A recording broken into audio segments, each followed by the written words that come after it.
Atlanta hasn't slept since last night. Phones are buzzing, blogs are crashing, and everyone's talking about one thing, the voice note. The one Kirk Frost never meant for Jasmine Washington to hear. It was short, shaky, and sent in the middle of the night.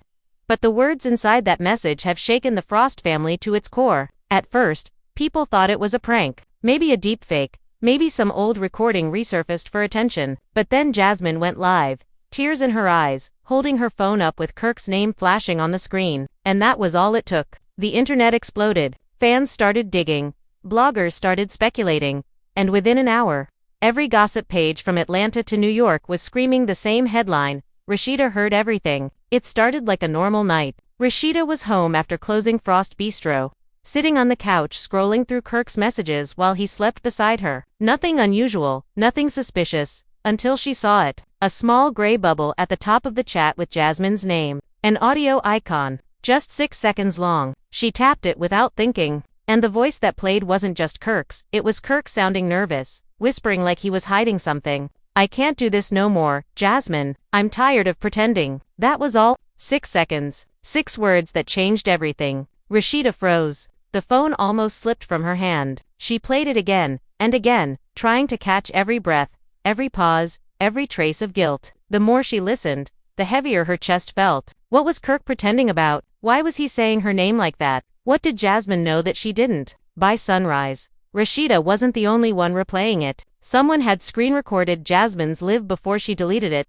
and the clip spread faster than wildfire. Twitter Spaces turned into live debates. Fans were dissecting the tone of Kirk's voice, comparing it to old interviews, matching it with his past confessions. One blogger claimed they ran the clip through AI to confirm it was Kirk. Another said Jasmine leaked it herself to expose him. Everyone had an opinion, but no one had the truth. And in the middle of it all, Rasheeda was sitting in silence, scrolling through comments that said things like she should have left him years ago and once a cheater.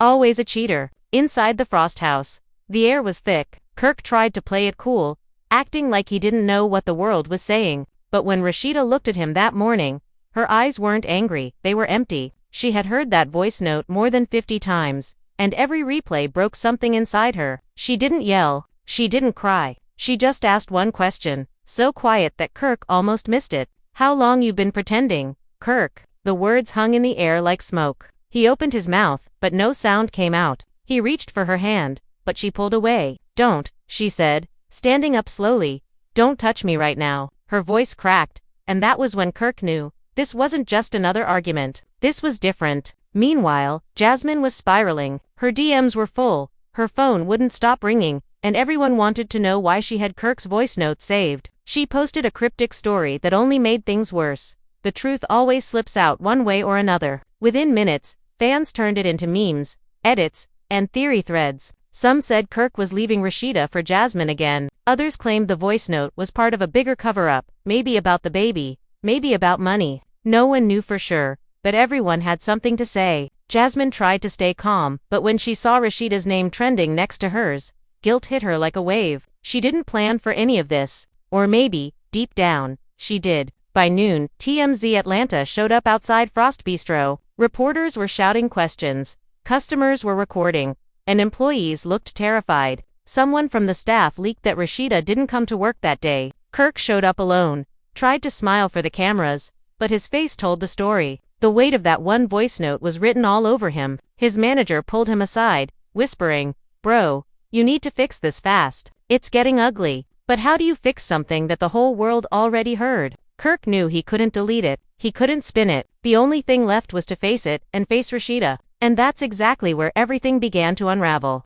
Because what nobody knew yet, not Jasmine, not the fans, not even Kirk, was that Rasheeda had already sent that voice note to someone else before confronting him. Someone close. Someone who had their own reason to expose the Frost family secrets. That 6-second message wasn't just an accident anymore, it was evidence. And in the next 24 hours, Atlanta was about to learn the truth that would destroy everything Kirk and Rasheeda built together. But before the world could get there, one more message appeared on Jasmine's story. No caption, no sound, just a black screen with a single word written in white.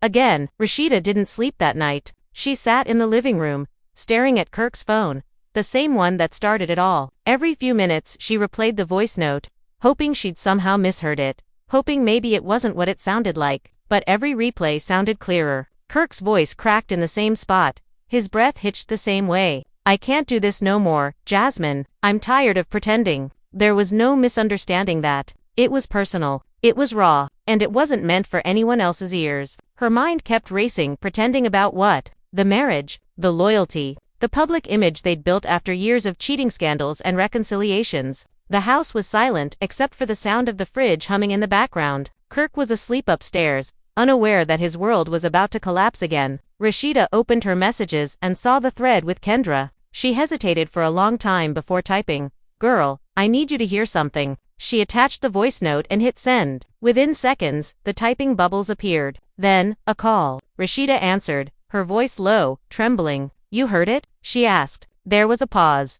Then Kendra whispered, oh my god, Rasheeda, that's Kirk. That's definitely Kirk. Rasheeda didn't respond. She didn't need to. She knew it too. Across town, Jasmine was pacing her apartment. Her phone hadn't stopped vibrating since the story went up. Bloggers were tagging her. Fans were spamming her live. And her cousin kept calling to say people were camping outside her building. She thought about deleting everything, going offline, but then she remembered, Meanwhile, Kirk was in damage control mode. He called his manager, his publicist, even Mona Scott herself, trying to figure out how to stop the storm. We can spin this, his manager said. Say it's old. Say it's edited. But Kirk knew that wouldn't work. Jasmine had the full message, and she was sitting on it like a bomb ready to drop. He texted her over and over, please don't post it. Please call me. We can talk. She didn't reply. Instead, she posted a story, a screenshot of her messages with Kirk blurred out.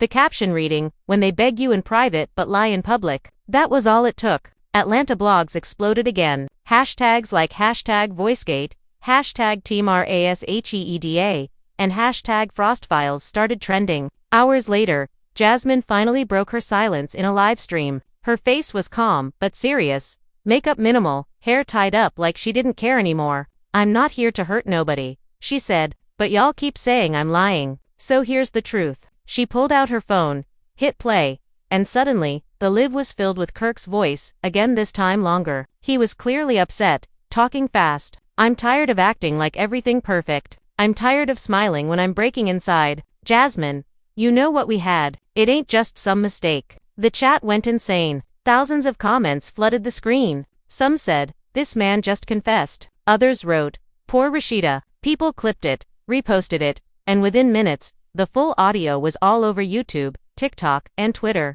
It wasn't 6 seconds anymore, it was 45 seconds of pure chaos. Rasheeda saw it too. She was sitting in her car outside Frost Bistro, watching the live through tears. Her phone started buzzing non-stop again.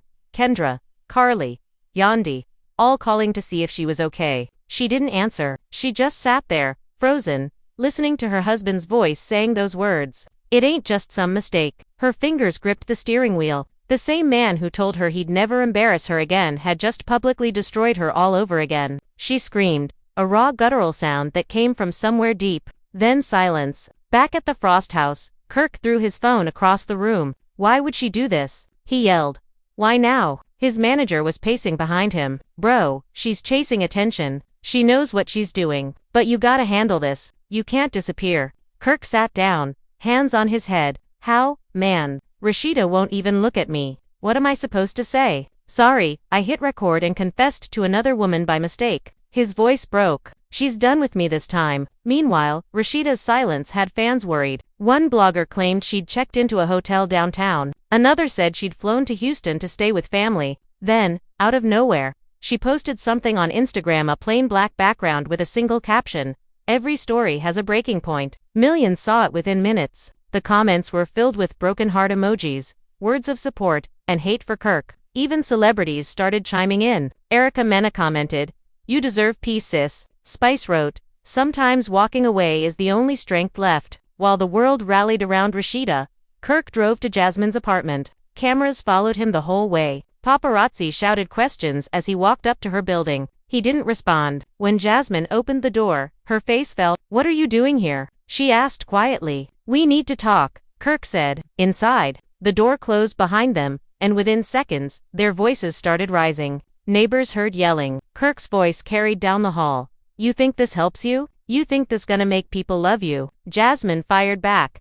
I didn't make you say those things, Kirk. You said them. She sounded hurt, but also defiant. You wanted to tell the truth, right? Well, now everybody knows it. Kirk slammed his hand against the wall. You don't know what you started. Jasmine's eyes filled with tears. You think I wanted to be the other woman again? You ruined me twice. Someone in the hallway recorded part of the argument. Within an hour, that clip was online too. Kirk's angry voice echoed. You ruined yourself. Fans lost their minds. Headlines popped up everywhere. Kirk Frost confronts Jasmine after leaked recording. The footage looked raw, unfiltered, and real enough to destroy whatever was left of his reputation. By evening, Mona Scott had called both of them. Damage was done. By the end of the day, Rasheeda checked into a hotel downtown under a fake name. She couldn't bear the cameras outside her house, the fans trying to get her side. She turned her phone off completely. Alone in the dark, she whispered, how many times am I supposed to forgive the same man for the same sin? Her voice broke. She covered her face, sobbing quietly. At the same time, Kirk sat alone in his car, outside Frost Bistro, watching the empty parking lot. His mind was racing. He didn't know how to fix it. The restaurant, the family brand, their legacy, everything was falling apart in real time. He thought about calling Rasheeda, but what would he say? She'd already heard every apology he could make. Then his phone buzzed again. An unknown number. He hesitated, then answered. A deep voice on the other end said, you might want to check your email. There's a third recording. Kirk's stomach dropped. Who is this? He demanded. The line went dead. He opened his email. One unread message. Subject line, since you like pretending. He clicked it, and there it was, another voice note file, longer than the others. As soon as he hit play, his heart stopped. It was him again, but this time, there was no mistake. Good. He looked out at the empty street, whispering to himself, who got this? Who's doing this to me? He scrolled down the email, hoping for a clue, but it was clean. No signature, no number, no trace of a sender, just the file. He called his manager immediately. Man, we got a problem, he said, voice shaking. There's another leak. Something worse. His manager sighed. How worse? Kirk swallowed hard. It mentions Rasheeda by name. And that night? There was silence on the other end. Then the manager muttered, you mean that night? Kirk closed his eyes. Yeah, that one. Miles away, Rasheeda was sitting by the hotel window, watching cars crawl down Peachtree Street. Her phone was off, her mind looping through the same questions. Who sent that second clip? Why now? She picked up her notebook, the same one she used to jot down ideas for her boutique.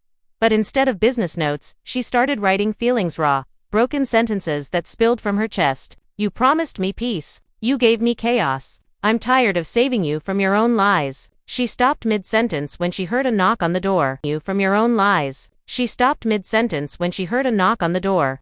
She froze. Kirk saw the live later that night, sitting alone in the dark. He watched it twice, maybe 3 times, and by the end, his hands were shaking. He picked up his phone to text her, but stopped. What could he even say? Sorry wasn't enough anymore. As he sat there, another message came through. Same unknown number. This time it wasn't a threat. It was a video file, titled The End. He clicked it, and the screen lit up with security footage from his own house. Rasheeda walking out with her bags, pausing for one last look before closing the door. Whoever had been leaking everything wasn't just watching the past, they were watching him right now. He dropped the phone, heart pounding. The camera light in the corner of the room blinked red. Whoever was behind this knew every move he made, every word he spoke. The real story hadn't been about Jasmine, or voice notes, or scandals. It was about control. And somewhere out there, someone had been recording Kirk Frost's downfall from the start, waiting for the perfect moment to hit play. Outside, the city was quiet, the kind of late-night stillness that usually wrapped Atlantean calm.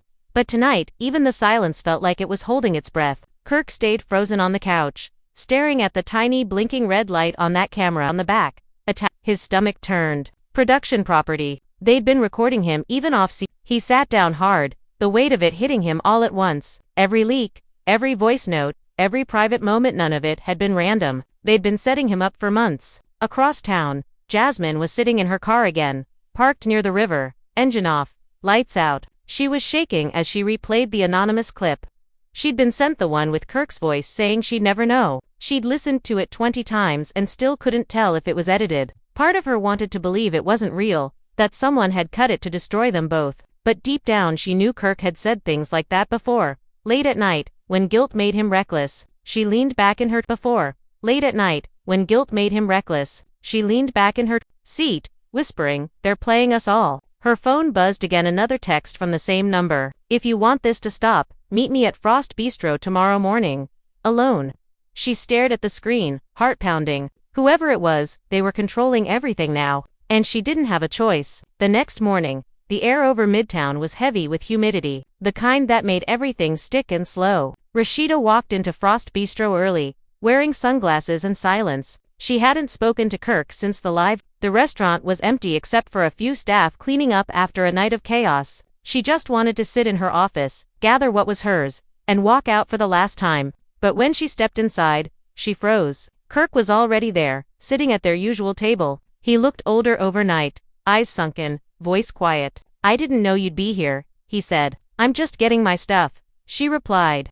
"Forgiveness doesn't mean I'm waiting. It means I'm free." He closed the book, set it down, and looked out the window. For the first time, he didn't feel angry or defensive, just empty in a way that felt like peace trying to find its place. And somewhere across the city, Rasheeda smiled faintly as her phone buzzed on email notification from her publisher.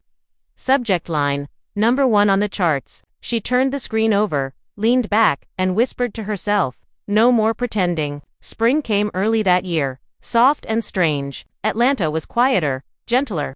As if the noise that had once swallowed the Frost name had finally moved on to someone else's tragedy. But for Rasheeda, peace still felt new, something she had to practice like breathing. Her mornings started with silence, tea, and gospel humming low through the speakers. The studio had become her world again, filled with racks of clothes, mood. The studio had become her world again, filled with racks of clothes, mood, boards, and fabric swatches instead of camera crews. Every corner smelled like lavender oil and something rebuilding. She was meeting with her publisher that afternoon. Her book, The Frost Files, was now entering its third print run, and they wanted her to consider a documentary adaptation. She smiled politely at the idea but didn't commit. She'd told her story once. That was enough. Still, when she walked past a mirror, she caught herself studying her own face, older, wiser, maybe a little worn. Peace had cost her youth, but she didn't mind. Across town, Kirk kept his distance. He hadn't reached out since reading her book, but every now and then,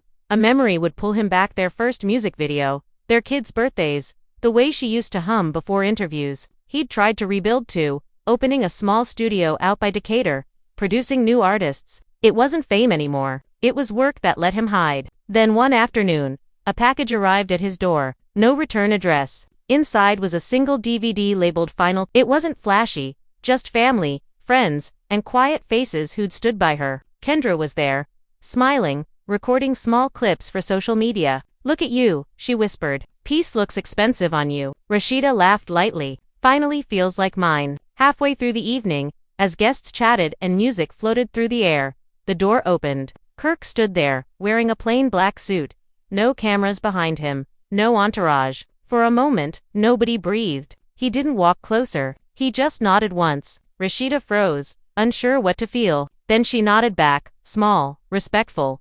Final. He turned to leave, but before he did, she said quietly, "Thank you for coming." He stopped, glanced over his shoulder. "I had to see you one more time standing tall." His voice cracked slightly, then steadied. "You did what I couldn't." She didn't answer, and he didn't wait for one. When the door closed behind him, she exhaled long, deep, and steady. Kendra came over, eyes wide. "You okay?" Rasheeda smiled faintly. "Yeah," she said. "I think this was the ending I needed." A few days later, a fan uploaded a video online of Rasheeda's speech from that night. It wasn't scripted. It wasn't polished. She stood under soft lights, her voice quiet but firm. "Sometimes, peace doesn't mean everyone forgives you," she said. "Sometimes it means you forgive yourself enough to stop bleeding for people who never learned how to heal." The clip went viral. Again, not because it was scandalous but because it was real. People shared it with captions, like "Healing looks like this." For the first time, her story wasn't about betrayal or leaks or love gone wrong. It was about survival. And in a quiet house outside the city, Kirk watched the clip on his phone, smiled faintly, and whispered, "She made it." He closed the screen, turned off the lights, and let the night settle. No cameras, no noise, just the sound of peace finally catching strings. He didn't promote it, didn't tag her, but the internet found it anyway. Fans flooded her comments, asking if she'd heard it. She didn't reply. She just posted a photo of the sunrise with the caption, "Healing sounds like this." They didn't see each other for nearly a year. Not on purpose, not out of avoidance, life just moved differently now. But one afternoon, fate, or something close to it, crossed their paths again. Rasheeda was at a charity gala for women entrepreneurs. She was speaking on stage when she noticed a familiar figure in the back of the room. Kirk stood near the exit, dressed simply, listening quietly. When the event ended, he didn't approach. He just nodded once as she walked by, a small, respectful gesture. She stopped for a moment, then walked over. "You came," she said softly. He smiled. "Had to see you win." She nodded, eyes glistening slightly. "Thank you." There was a pause long enough to feel everything unspoken between them. "You doing better?" she asked. "Trying," he said. She smiled faintly. Finally, they parted without promises, without new beginnings. Just two people who had once built a world together, now standing in the same air, healed enough to wish each other peace. The next morning, Rasheeda woke to sunlight cutting through her curtains. She sat up, made her tea, and looked out over the city. Atlanta was alive again. Cars, laughter, life. She thought of everything that had brought her here. The chaos, the leaks, the heartbreak, and she realized none of it defined her anymore. It had only refined her. She turned on her speaker and played Kirk's instrumental album while getting ready. The final track, for Rasheeda, filled the room. She let it play to the end, smiling quietly to herself. Peace had finally stopped feeling temporary. By autumn, softly, almost invisibly, the city forgot their headlines. New scandals rose, new stars fell, but every now and then, someone would bring them up, usually with a smile, saying, they both came out stronger. One evening, a documentary aired about the legacy of Atlanta's music scene. Both Rasheeda and Kirk appeared separately, interviewed in different locations. Rasheeda sat in her studio.com and radiant, saying, "Music raised us, but life taught us." Kirk, filmed in his quiet home, said, "We made mistakes, but we made history too." Their clips played back to back, and for the first time, the world saw them not as scandal, but as survivors. After it aired, Rasheeda received a text from an unknown number. Just one line. "Thank you for telling it right this time." She didn't need to ask who it was. She smiled, locked her phone, and went back to writing. Years later, Atlanta would still whisper their names, not with gossip, but with a kind of reverence. People would point to Rasheeda's store downtown and say, "That's the woman who turned pain into purpose." They'd talk about Kirk's studio and say, "That man used to be lost, but he found his way back." Their story had become less about heartbreak and more about what comes after the quiet dignity of survival. On a cool night near the end of that decade, Rasheeda stood on stage at an awards show, presenting a new generation of women entrepreneurs. Her voice was steady, confident. "Don't chase perfection," she told them. "Chase peace." In the crowd, Kirk clapped along with everyone else, invisible to most, but they're all the same. When the ceremony ended, the city lights shimmered outside, endless and bright. Both of them stepped into the same Atlanta night. Miles apart, yet somehow aligned. Their lives no longer tangled but running parallel. Each carrying their own kind of quiet redemption. And if someone had been close enough to hear, they might have caught the same whisper from both sides of the city, to different voices, saying the same thing softly into the dark, about how love can break you, and peace can rebuild you. And now, after everything, we finally saw them walk away, not as enemies, not as victims, but as two people who learned to let go when holding on hurt too much. If you felt this journey, if you watched it unfold and found a little piece of your own healing inside it, make sure you drop your thoughts in the comments. Tell me, did Rasheeda make the right choice, walking away?